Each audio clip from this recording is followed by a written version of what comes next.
Hello everyone. Before I begin, some warnings are in order.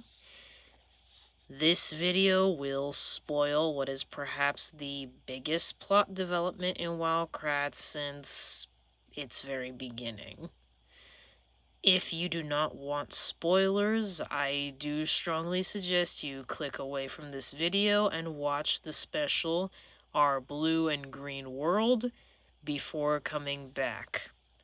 If you don't mind spoilers, or if you have already watched that episode, please feel free to continue listening. This is Atlantis, a rewrite of Paisley Paver's redemption arc in my own narrative style.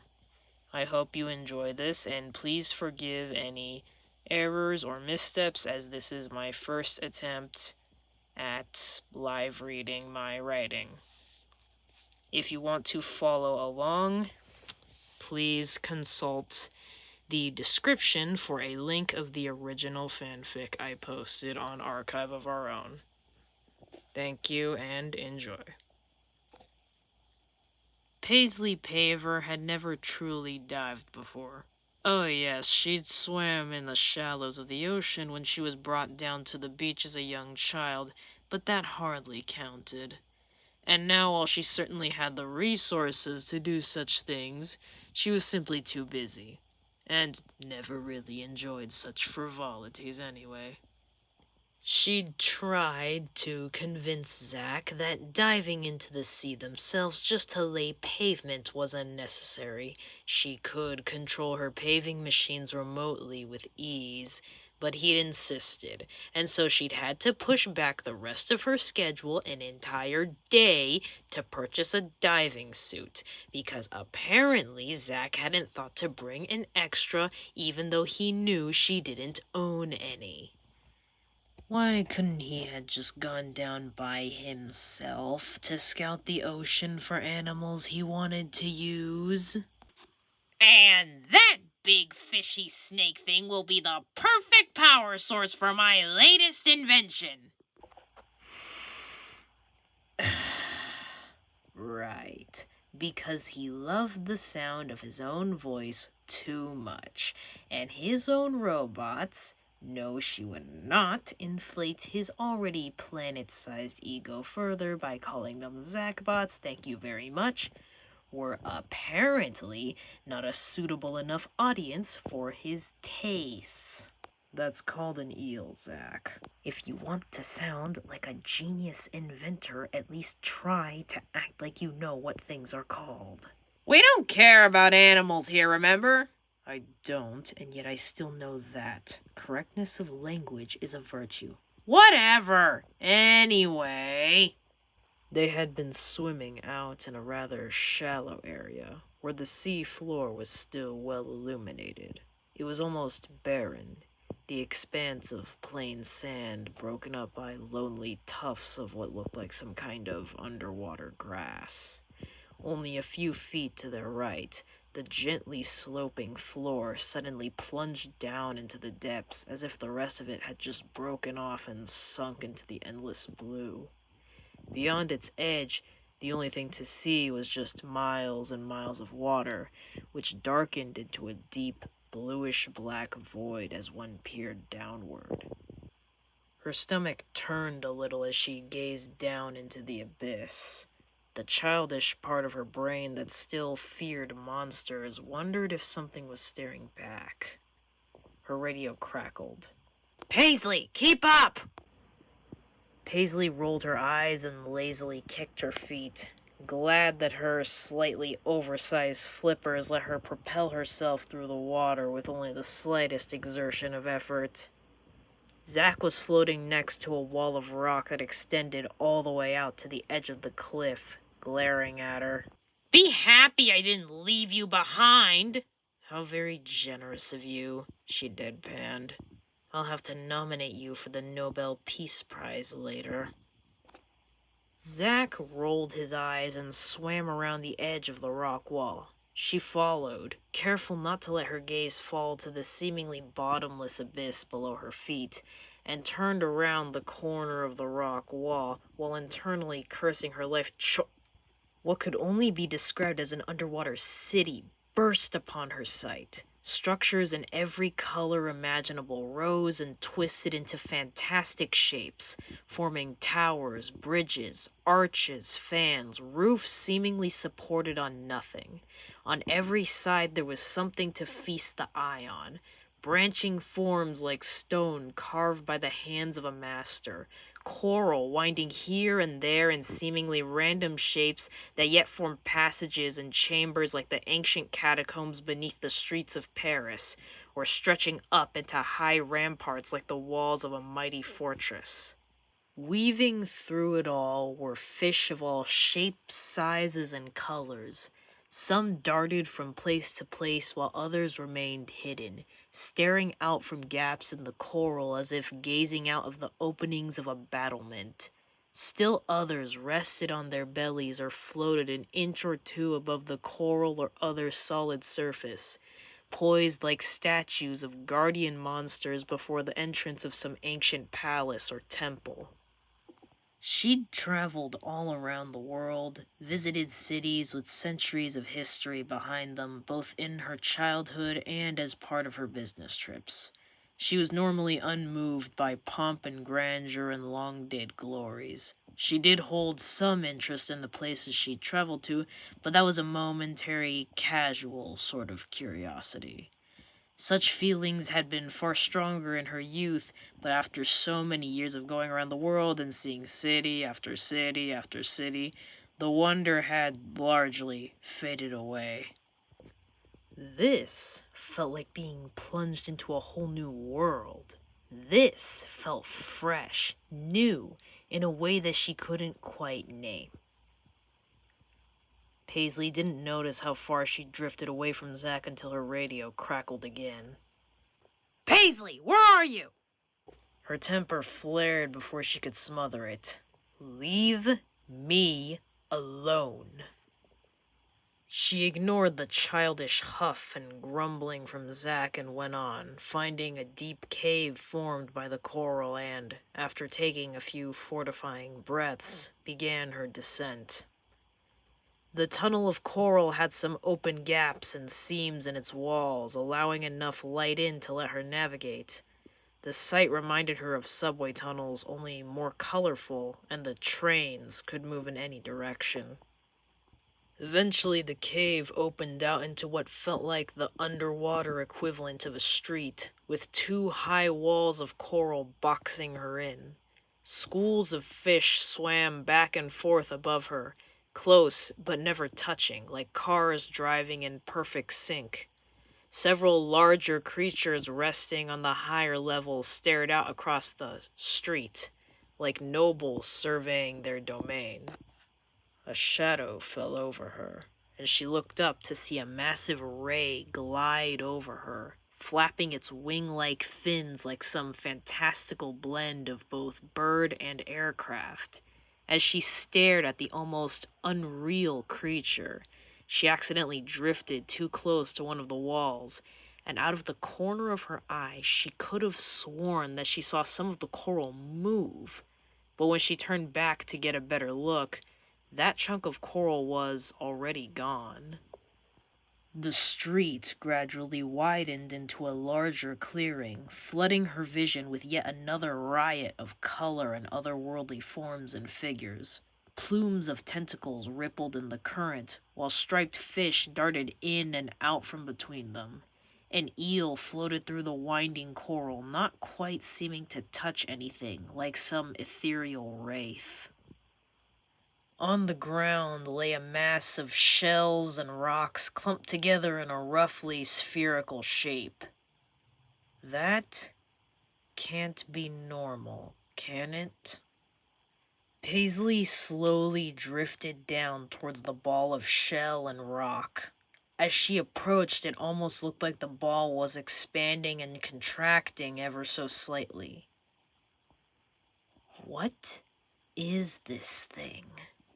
She descended until she was almost flat on her belly, floating perhaps an inch or two above the sand. Suddenly the ball collapsed, and an octopus darted out from it, flinging off the debris and shooting away like an alien jet. It felt like having cold water splashed in her face. Octopi can do that? She pushed herself upright, sitting on the sand, and just stared up and around at the unearthly city around her. Every time she thought she'd seen every little thing this place had to offer, something new burst out from nowhere, throwing her off balance once again. How long she sat there, she didn't know, but her reverie was interrupted with, "Paisley? What are you doing down here?" She jumped, almost launching herself off of the sandy floor, and whirled around to see a man in a black and green wetsuit with a full-face diving mask hovering in the water above and behind her. The question was out of her mouth before she could even consider propriety, her hands gesturing to the coral rising all about them. "Who built all this?" Chris Pratt's eyebrows rose so high that they almost disappeared into his hair, but after a few seconds of blinking like a confused puppy, a wide grin spread across his face. "Tiny little animals called coral polyps." "What?" "Here, I'll show you." He guided her over to a wide, flat projection of coral that was well exposed to the sunlight streaming down through the water, and tilted himself down until his face was almost up against its surface. She grimaced slightly, but bent down to look. The surface of the coral was pitted with countless tiny holes. Paisley squinted, her eyes struggling to focus. Curse the fact that she couldn't wear her glasses underneath the diving mask she'd brought. Chris laughed and started tapping a few buttons on a device he wore on the back of his wrist. "Hold on, give me a minute." After a few seconds, he pulled the device off his wrist and held it out for her to see. "Here, use this." She took it and immediately felt like she'd been dunked in cold water again. The screen displayed what looked like a tiny cluster of tentacles extending and retracting from one of the tiny holes in the coral. Tilting the device to and fro showed identical creatures poking out of every single hole in sight. "They look a lot like little aliens, don't they?" Hands shaking, she gave the device back to Chris. "How do those tiny things build?" She gestured at the underwater city around them again, still at a loss for words. "All of this?" "By taking carbonate from the water and combining it with calcium ions to create a form of calcium carbonate called aragonite. It can take thousands of years for a reef to fully form, with new corals building themselves on top of the skeletons of old ones. Usually only the top layer of coral you see in a reef is actually alive. On top of building entire ecosystems, they purify water by filtering out pollutants, host algae that take in carbon dioxide and release the oxygen we breathe, and maintain the coastlines we live on by reducing erosion and protecting us from storms. Coral reefs are one of the cornerstones of a healthy Earth, one that we can continue to live on." Paisley's head was spinning under the weight of all this new information. If everything he said was true... She was the CEO of a company, so profit was indeed a guiding factor in her professional decisions. However, every resource she invested, every project she put forward, every step she took in her professional life was at its core meant to serve the needs of both today and tomorrow. In her eyes, the people of today owed it to the people of the future to leave the world better than they had found it. To work and to serve, for now and forever. That was the motto of her company and of her life. And now... She knew well enough from history that good causes had been twisted and used as a cover to serve selfish, even destructive ends, and that many millions had been taken in by lies like that and wreaked havoc upon the world in pursuit of a better world, only to achieve exactly the opposite. In her youth, she had taken it upon herself to investigate the causes as to why and how such things could occur, with the resolve to never be so foolish as to walk down the same path. Half-remembered sayings about black pots and kettles and roads to hell swirled like fog in the back of her mind as her head broke through the surface of the water. She yanked her diving mask off, and the first gasp of air felt like a breath of new life. In a daze, she hardly noticed what direction she was swimming in until she heard Chris call out behind her. "Paisley, the shore's this way!" He gestured in the exact opposite direction that she'd just been going. She stumbled onto land in a daze, hardly noticing the fact that she was still wearing her diving flippers until she felt herself accidentally step on the edge of one and she began to totter forward. "Paisley!" Someone grabbed her arm, barely stopping her from landing face first in the sand. Rex pulled her upright. "Boss, you okay? You're completely out of it. Did something happen?" "Get back to the ship. Be on standby. Make sure everything's running smoothly." Clear out my schedule and cancel all my appointments for today." "Boss, wait! What's all this for?" "I need time to think." Whoa, hold the phone!" Rex suddenly grabbed her by the shoulders and turned her to face him. "What's going on? This isn't normal for you." Paisley drew herself up to her full, admittedly unimpressive height. "I told you, I need time." "Paisley!" She flinched, and Rex's words came tumbling out like poured cement. "What brought this on? You're not like this, ever. I've known you for years, and you know as well as I do that no matter how much I nag you, you never even considered taking time off work for so much as half a day. You care a lot about your schedules, too much actually, and now you're just gonna throw away a whole day's worth of stuff for what?" Paisley massaged the bridge of her nose. "Look, Rex, I can't tell you right now. I have a lot on my mind, and I really need to process it. Just trust me on this, all right?" Rex looked at her for a while before taking a deep breath and holding up his hand. "Fine, I'll trust you. But you better tell me eventually, okay? If this gets you into a slump again, I swear I'm gonna drag you out of it myself." All right, that did pick up her mood a little. "Kicking and screaming if you have to." Rex nodded with a slightly smug grin. "Kicking and screaming if I have to." Paisley rolled her eyes, suppressing a fond half-smile. "All right, let's get home." Paisley didn't know how long she'd forced herself to stay awake after that.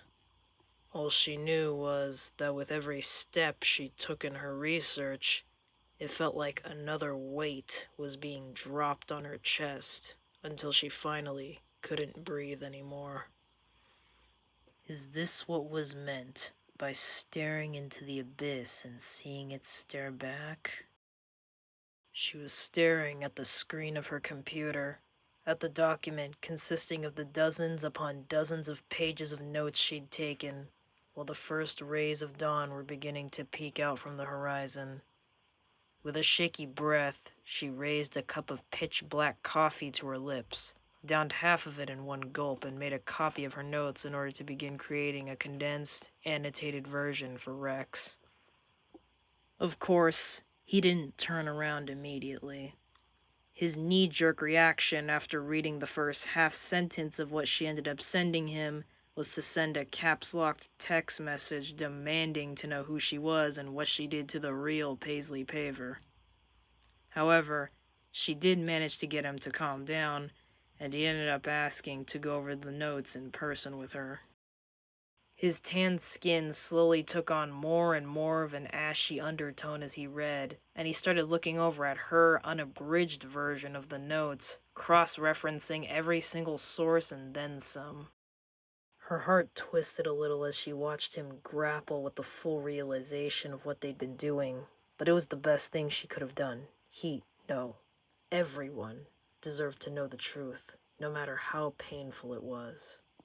Rex collapsed back into his seat, running his hands through his hair, shaking.